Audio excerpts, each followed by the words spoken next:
po ba akong bumoto? Ilang taong ka na ba? Basta ikaw ay 18 taong gulang na, syempre dapat ay Filipino at residente ng BARM. Pwede kang bumoto. Pero 16 ka pa lang anak. Sa 2028 ka pa makakaboto.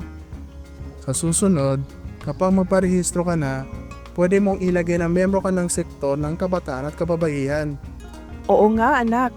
Sa Comelec Voter Education, binigyang diin din nila na bawat regional parliamentary political party dapat may 12 kababaihan sa kanilang listahan ng nominees. Makaboboto ka para sa mga reserve seats nila, kasama ng pagboto sa regional parliamentary political party at parliamentary district representatives.